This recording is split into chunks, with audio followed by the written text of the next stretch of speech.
باطنی اعمال میں اوامر کو، وہ چیزیں کہ جن سے آپ نے اپنے قلب کو راستہ کرنا ہے، ان کو فضائل کہتے ہیں۔ جیسے آپ نے اپنے قلب کو اخلاص سے عبارت کرنا ہے، شکر سے عبارت کرنا ہے۔ اب دیکھیے قرآن میں آتا ہے لَئِن شَكَرْتُمْ لَأَزِيدَنَّكُمْ، اگر تم میری نعمتوں پر شکر ادا کرو گے تو ہم ان نعمتوں میں اضافہ کریں گے۔ وَلَئِن كَفَرْتُمْ، اگر تم میری نعمتوں کا ناشکری کرو گے إِنَّ عَذَابِي لَشَدِيدٌ، اس کا مطلب ہے جب تمہارے پاس نعمتیں آئیں،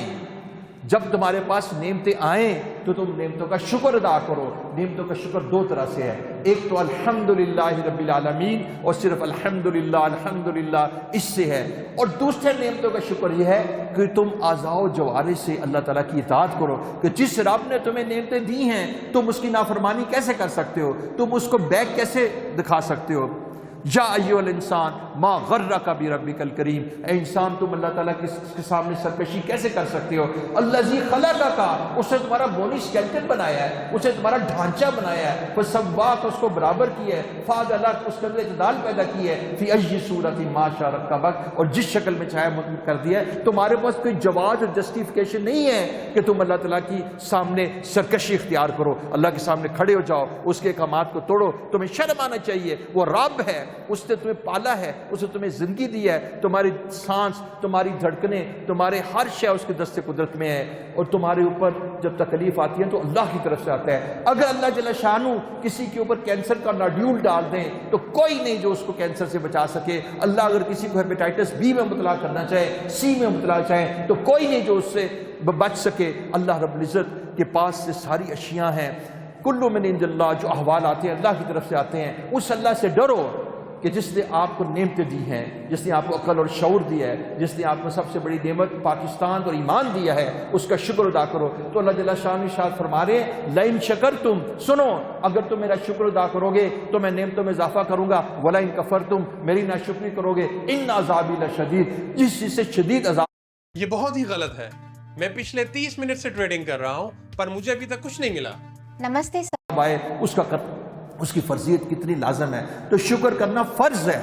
پھر اللہ جل شانہ فرماتے ہیں کہ وَلَنَبْلُوَنَّكُمْ بِشَيْءٍ مِّنَ الْخَوْفِ وَالْجُوعِ وَنَقْصٍ مِّنَ الْأَمْوَالِ وَالْأَنفُسِ وَالثَّمَرَاتِ وَبَشِّرِ الصَّابِرِينَ، میں نے تمہارے اوپر ایک مصیبت بھیجی ہے، یہ تم مصیبت جو میری طرف سے آئی ہے، میں تمہارا رب ہوں، میں وہ ہوں جس سے تمہیں آنکھیں دی ہیں، اگر تمہارے پاس آنکھیں نہ ہوتی تم اندھے ہوتے، میں وہ ہوں جس نے تمہیں سماعت دی ہے، اگر تمہارے پاس سماعت نہ ہوتی تم بہرے ہوتے، میں وہ ہوں جس نے تمہیں عقل دی ہے، اگر تمہارے پاس عقل نہ ہوتی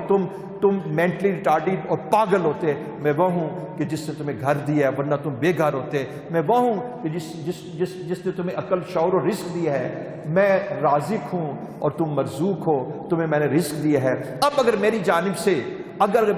سے کوئی تمہارے اوپر کوئی تکلیف آئی ہے تو تم اس کو تسلیم کرو، تم اس کو تسلیم کرو، تم اس کو تسلیم کرو، تم اس پر آہو بکا نہ کرو، تم ریجیکٹ نہ کرو، تم میرے گلے شکوے نہ کرو، تم سرکشی نہ کرو، تم اس کو تسلیم کرو، اور تسلیم کرنے کے بعد تم اس پر راضی رہو۔ تو پیارے دوستو، یہ باطنی چیزیں ہیں کہ تم اللہ تعالیٰ